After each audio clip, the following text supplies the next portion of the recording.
আসসালামু আলাইকুম, স্বাগতম আমাদের ভিডিওতে। অনেকদিন পর তোমাদের মাঝে আজকে আবারও চলে আসলাম।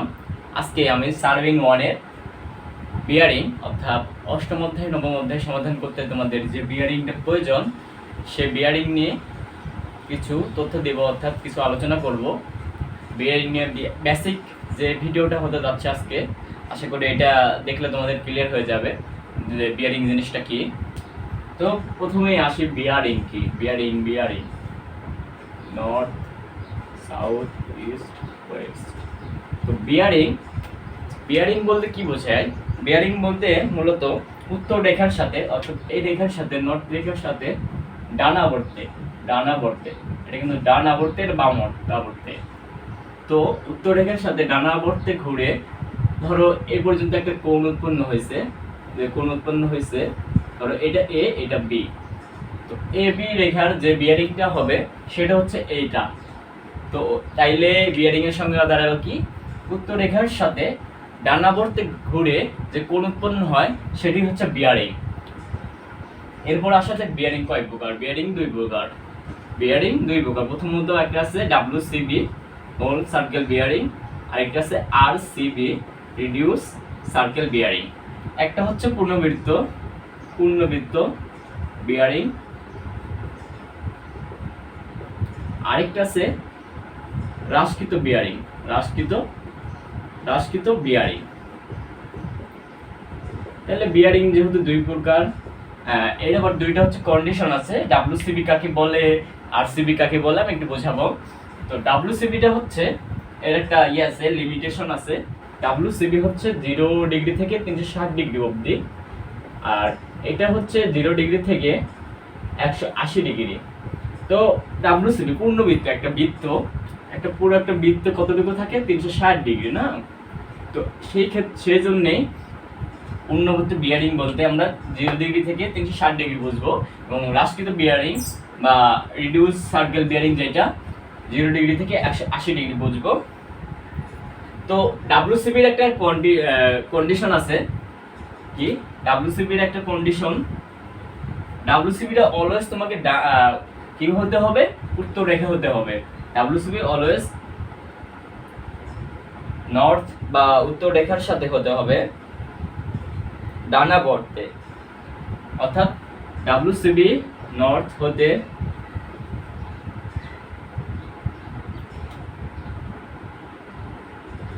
রেখা হতে হবে ডানাবর্তে। যদি উত্তর রেখা থেকে না হয় তাহলে সেটা WCB বিয়ারিং হবে না, অর্থাৎ হোল সার্কেল বিয়ারিং হবে না। এবং 100 আর হচ্ছে তোমার কি থাকলো? RCB। তো RCB তোমার RCB নর্থ এবং সাউথ, উত্তর ও দক্ষিণ রেখা হতে হবে। ডানাবর্তে বামাবর্তে উভয়ই হবে, ডানাবর্তে ও বামাবর্তে উভয়। তাইলে দেখা কি গেল? RCB নর্থ এবং সাউথ, উত্তর ও দক্ষিণ রেখা হতে হবে, ডানাবর্তে অথবা বামাবর্তে হতে পারে, কিন্তু আমার WCB নর্থ অর্থাৎ উত্তর রেখার থেকেই হতে হবে। এরপরে যদি আমরা দেখি একটু, এরপরে কি আছে? তো যেটা দেখেছিলাম কন্ডিশন, এই যে কন্ডিশন একটা গেছে। এরপরে যদি WCB এবং RCB ধরো একটু যদি বোঝাই যে এটা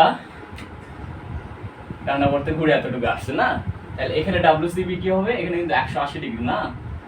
WCB RCB সমান হবে কেন? 180 ডিগ্রির মধ্যে WCB এবং RCB সমান একই হবে, বিয়ারিংটা একই হবে 180 ডিগ্রির মধ্যে। 170 ডিগ্রি হইলে এটাও 170 ডিগ্রি হবে। 180 ডিগ্রি পর্যন্ত হোল সার্কেল বিয়ারিং এবং রিডিউস সার্কেল বিয়ারিং পরস্পর সমান। যদি 180 থেকে ধরো এখন আমাদের 270 অবধি গেছে, তো 270 অবধি গেলে WCB-র কন্ডিশন কি জানি? 0 ডিগ্রি থেকে 360 ডিগ্রি। কিন্তু আমরা জানি কি RCB-র যে কন্ডিশন সেটা হচ্ছে 0 ডিগ্রি থেকে 180 ডিগ্রি। তাইলে ভাই এখানে আরসিবি কি হবে, তো তখন আমাদের কি করতে হবে, যদি ডাব্লিউসিবি যদি 180 থেকে তোমার 270 মধ্যে হয়, তো এই যে 270 এই কোঅর্ডিনেট পর্যন্ত কিন্তু 270 পর্যন্ত হয় তখন তখন আমরা কি করব, তখন আমাদের কি হবে জানো, তখন আরসিবি ইকুয়াল টু হবে এই যে ডাব্লিউসিবি যেটা আছে ধরো এটার থেকে 180 ডিগ্রি মাইনাস হবে, বোঝা গেছে। এবং যদি আবার দেখো তোমার কি হয়েছে 270 থেকে 360 ডিগ্রি হয় ডাব্লিউসিবি যদি, তবে আরসিবি কি হবে, আরসিবি হবে তখন এই 360 ডিগ্রি মাইনাস 180 ডিগ্রি। তাইলে দেখো কি গেল, যদি ডাব্লিউসিবি 180 থেকে 270 হয় তখন আমরা কি করব, আরসিবি বের করার জন্য এই ডাব্লিউসিবি থেকে 180 বিয়োগ করে দিব, এবং এই 270 থেকে যখন আমার 360 এ যাবে, 360 এর মধ্যে হবে, তখন আমরা কি করব, ঠিক এই 360 থেকে অর্থাৎ 360 ডিগ্রি থেকে 360 ডিগ্রি মাইনাস, এটা আমি ভুল লিখছি, এখানে কি হবে ডাব্লিউবিসি হবে। ধরো এই যে এখানে কত পাওয়া গেছে 270 থেকে ধরো 300 ডিগ্রি পাওয়া গেছে, তাহলে 360 ডিগ্রি মাইনাস 300 হবে, 300 হইলে তাহলে আমাদের কত 60 ডিগ্রি, মানে আরসিবির মানটা আসবে 60 ডিগ্রি। তো মোটামুটি বেসিক যে ধারণাটা পেয়ে গেছো কি বিয়ারিং কাকে বলে, হোল বিয়ারিং কয় প্রকার, হোল সার্কেল বিয়ারিং কি, রিডিউস সার্কেল বিয়ারিং কি পাওয়া গেছে, তার কোয়ান্টিটি কতটুকু, কোন কন্ডিশন কতটুকু বোঝা গেছে। তো কোনটা থেকে যোগ করতে হবে, বিয়োগ করতে হবে, আরসিবি কিভাবে বের করতে হবে, ডাব্লিউসিবি বের করতে হবে, এতটুকু ক্লিয়ার। এরপরে তোমরা যখন ম্যাথ করতে যাবা, ম্যাথ করার জন্য তোমাদেরকে ডানাবর্তে এবং বামাবর্তে সূত্রগুলো লাগবে, দেওয়া থাকবে কি অন্তস্থ কোণ এবং বহিস্থ কোণ। তো অন্তস্থ কোণ এবং বহিস্থ কোণ থাকলে তখন আমরা কি করব, আমরা যদি একটু দেখি, তো প্রথমে দেখব ডানাবর্তে যখন থাকবে তখন ম্যাথ করতে গেলে অন্তস্থ কোণ থাকলে পরিবর্তিত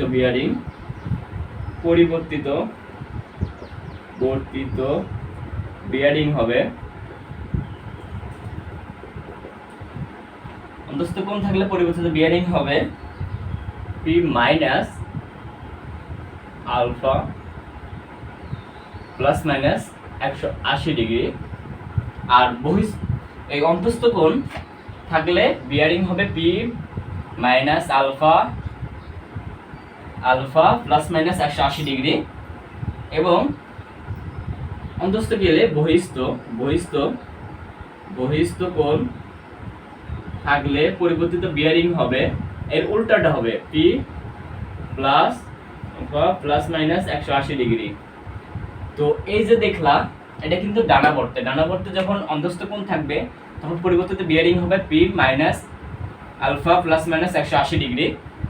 এরপরে যদি বহিস্থ কোণ থাকে, ডানাবর্তে বহিস্থ কোণ থাকে, তখন থাকবে P plus alpha plus minus 180 degree. এবং এর সাথে যদি আমি বামাবর্তে বলি, বামাবর্তে পুরোটাই হচ্ছে আমাদের এর উল্টা, বামাবর্তে পুরোটাই উল্টো।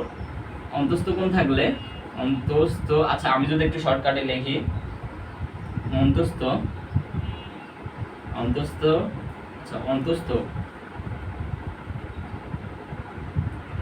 অন্তস্থ কোণ থাকলে কি হবে, দেখো এখানে বহিস্থ কোণ যেটা, এখানে অন্তস্থ কোণ সেটা হবে P plus alpha plus minus 180 degree. আর এখানে বহিস্থ কোণ যেটা,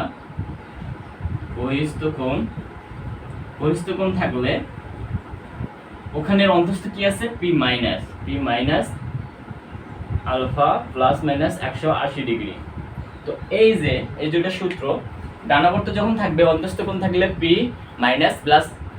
minus alpha plus minus 180 degree, এবং যখন বহিস্থ কোণ থাকবে P plus alpha plus minus 180 degree, এবং বামাবর্তে তার উল্টোটা হয়, যদি অন্তস্থ কোণ থাকে তাইলে P plus alpha plus minus 180 degree হয়, এবং যদি বহিস্থ কোণ থাকে তাইলে P minus alpha plus minus 180 degree হয়। তো এই যে বিয়ারিংয়ের যে বেসিক, তোমরা যদি এই বেসিক সূত্রগুলো এইভাবে মনে রাখলে যথেষ্ট। তুমি যখন ম্যাথ করতে যাবা এই জিনিসগুলো তোমার প্রয়োজন পড়বে। তো আশা করি যতটুকু পারছি বোঝানোর চেষ্টা করছি, জানি না কতটুকু পেরেছি। তো এর পরবর্তীতে আরও ভিডিও আসছে, সেই পর্যন্ত অপেক্ষা করো, আমার জন্য দোয়া করো, এবং পরবর্তী ভিডিও পর্যন্ত দেখা হবে আবার ইনশাআল্লাহ। আল্লাহ হাফিজ।